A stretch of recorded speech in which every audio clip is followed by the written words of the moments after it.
وعلى آله وأصحابه وبارك وسلم। গতকালকে আমরা সূরা ইয়াসিনের ফজিলত সম্পর্কে শুনছিলাম। আজকে সূরা ওয়াকিয়া। কোরআন শরীফের ভিতরে কয়েকটি সূরা রয়েছে যেগুলো আজকে আলোচনা করছিলাম, একটা অংশ যে বিভিন্ন ফাজাইল রয়েছে। সূরা ওয়াকিয়া, ইবনে মাসউদ রাদিয়াল্লাহু তাআলা আনহু এই হাদিসটা রিওয়ায়াত করেছেন। তিনি শুনছেন রাসূল আকরাম সাল্লাল্লাহু আলাইহি ওয়াসাল্লাম عن أبي ابن مسعود رضي الله تعالى عنه قال قال رسول الله صلى الله عليه وسلم من قرأ سورة الواقعة في كل ليلة أو كما قال عليه الصلاة والسلام। ইবনে মাসউদ রাদিয়াল্লাহু তাআলা আনহু বলেন যে হুজুর আকরাম সাল্লাল্লাহু আলাইহি ওয়াসাল্লাম ইরশাদ করিয়াছেন, যে ব্যক্তি প্রত্যেক রাত্রে সূরা ওয়াকিয়া তেলাওয়াত করিবে সে কখনো অনাহারে থাকবে না। হযরত ইবনে মাসউদ রাদিয়াল্লাহু তাআলা আনহু তাহার কন্যাদেরকে প্রত্যেক রাত্রে এই সূরা তেলাওয়াত করার হুকুম করিতেন।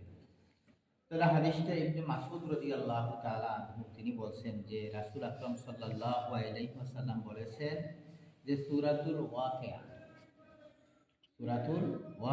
সেটা সালাতুল মাগরিবের নামাজের পরে সেটা তেলাওয়াত করা হয়। এই তেলাওয়াত করলে কি ফজিলত লাভ কি হবে? রাসূল আকরাম সাল্লাল্লাহু আলাইহি ওয়াসাল্লাম বলেন যে তেলাওয়াতকারী ব্যক্তি কখনো তার ঘরে অভাব অনটনে বসবে না, কখনো তাদের ঘরে অভাব অনটন।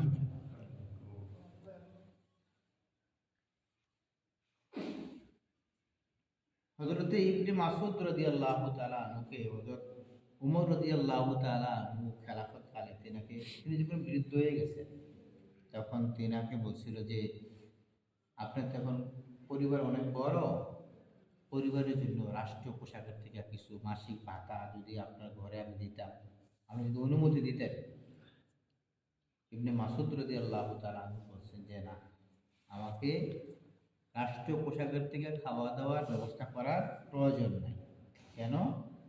আমি আমার কন্যাদেরকে, আমার সন্তানদেরকে সূরা ওয়াকিয়া শিখিয়ে গেছি, তারা প্রত্যেক মাগরিবের পরে সূরা ওয়াকিয়া তেলাওয়াত করবে। তাহলে সূরা ওয়াকিয়া তেলাওয়াত করলে আপনাকে অভাব অনটনে কখনো ধরবে না। এটা নিয়মিত করতে হবে, নিয়মিত সব সময় এই আমল চালু রাখতে হবে। আয়াতুল কুরসির ব্যাপারেও রাসূল আকরাম সাল্লাল্লাহু আলাইহি ওয়াসাল্লামের হাদিসে আছে, আয়াতুল কুরসি যদি কোনো ব্যক্তি নিয়মিত তার ঘরে তেলাওয়াত করে প্রত্যেক এশারের পরে, প্রত্যেক ফজরের পরে, তাহলে তার ঘরে কখনো চুরি হইবে না, তার কখনো ঘরে তার ডাকাতি হবে না। কেন? আল্লাহ তাআলা কুদরতিভাবে তার ঘরকে আল্লাহ ফেরেশতা দিয়া হেফাজত করবে। সুবহানাল্লাহ। এই জন্য প্রত্যেকটা সূরার একটা ফাজাইল আছে, ফজিলত আছে। এই জন্য সকলের অনুরোধ থাকবে যে সূরা ওয়াকিয়া সব সময় আপনারা তেলাওয়াত করবেন। সূরা ওয়াকিয়া ফাজাইলের সম্পর্কে বিভিন্ন রিওয়ায়াতে বর্ণিত হয়েছে। এক রিওয়ায়াতে আসিয়াছে যে যে ব্যক্তি সূরা হাদীদ এবং সূরা ওয়াকিয়া এবং সূরা আর রহমান তেলাওয়াত করে সে জান্নাতুল ফেরদাউসের বাসিন্দা হিসাবে আল্লাহ তাআলা তাকে গ্রহণ করে নেবেন। কোন সূরা?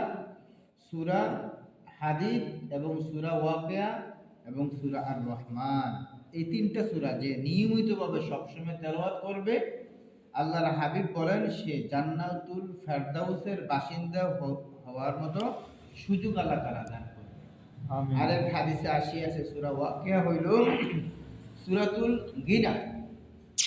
সূরা ওয়াকিয়ার আরেকটা নাম আছে, আরেকটা নাম হলো সূরাতুল গিনা। তোমরা নিজেরা ইহা পাঠ করো এবং ইহা নিজ সন্তানদেরকে শিক্ষা দাও। এক রিওয়ায়াতে আছে যে ইহা নিজেদের স্ত্রীগণকেও শিক্ষা দাও। ছেলে সন্তানদেরকে তো শিক্ষা দিবা, পাশাপাশি তোমাদের স্ত্রীগণকে কি করো?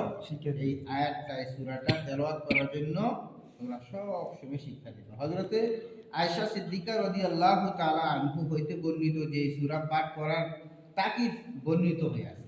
এই সূরাটা যেন প্রত্যেক মুসলমানের ঘরে মাগরিবের পরে পড়া হয়, এই ব্যাপারে রাসূল সাল্লাল্লাহু আলাইহি ওয়াসাল্লামের তরফ থেকে কঠোরতা আছে যে পড়তে হইব, করবা না কেন? তুমি মুসলমানের সন্তান, এই সূরা তুমি পড়তে হবে। কিন্তু খুবই হীনমন্যতার পরিচয় হইবে যদি ইহা পার্থিব 4 পয়সার জন্য পাঠ করা হয়। তবে কিছু কিছু মানুষ আছে না যে টাকার বিনিময়ে পড়া দেয়, এরকম যেন না হয়, না নিজেরটা নিজে পড়বে। তবে দিলের অভাব দূর করা ও আখিরাতের নিয়তে পাঠ করিলে দুনিয়ায় স্বয়ং হাত জোর করিয়া হাজির হইবে। যদি কোনো ব্যক্তি দুনিয়া পাওয়ার জন্য না, আসলে আখিরাতের জন্য সে সূরাটা তেলাওয়াত করতেছে, তাহলে দুনিয়া তার কাছে নিজে গিয়া ধরা দিবে। যেমন মাহমুদুল হাসান সাহেব যাত্রাবাড়ির যিনি বড় হুজুর, উনি ওনার মাদ্রাসার নিয়ম হচ্ছে উনি একটা সময় পর্যন্ত তিনার যে এতিমদের জন্য যে মাল নেয় এটা একটা সময় দিয়ে রাখে। ধরেন না জানুয়ারির কথার কথা, জানুয়ারির 1 তারিখ থেকে নিয়ে জানুয়ারির 21 তারিখ পর্যন্ত কি করব, টাকা পয়সা সব যা ডাকাত খাতার টাকা দিতে পারবেন। 21 তারিখের পর থেকে আর টাকা নেওয়া হবে না। ওনার জীবন এরকম হয়েছে, এক ব্যক্তি অনেক টাকা নিয়ে গেছে, টাকা ওনার রাখে নাই, কারণ আর দরকার নেই টাকা। পরে উনি মসজিদে গেছে, ওনার জুতার ভিতরে টিয়ার বান্ডেল খুলে দিয়া রাখতেছে। উনি যখন ফাও দিয়ে ঠেলা দিয়েছে, ফাও ঢুকাতে ফাও আর ঢুকে না। পরে খাদেমরা বলছে জুতার ভিতরে কি দেওয়া হতো, পরে দেখে দিয়ে টিয়ার বান্ডেল সোজা করে খুলে রাখছে। এটা বললাম এই জন্য যে যারা আল্লাহর জন্য কাঁদে, যারা আল্লাহর জন্য রাখে, যারা আখিরাতের জন্যই থাকে, দুনিয়ায় টাকা পায়ের নিচে জুতার ভিতরে আল্লাহ তাআলা পুরে দেয়।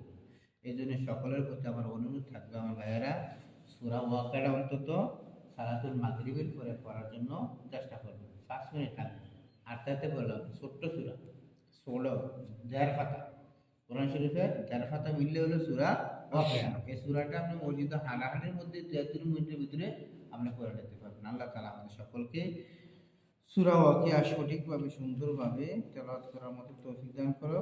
সকলে বলেন আমিন। আল্লাহুম্মা সাল্লি আলা সাইয়্যিদিনা ওয়া নাবিয়িনা ওয়া শাফিঈনা ওয়া হাবিবিনা মাওলানা মুহাম্মদ সাল্লাল্লাহু আলাইহি ওয়া আলা আলিহি ওয়া সাহবিহি ওয়া বারিক ওয়াসাল্লাম। আলহামদুলিল্লাহ আল্লাহ ওয়াসসালাতু ওয়াসসালামু আলা রাসূলিল কারীম ওয়া আলা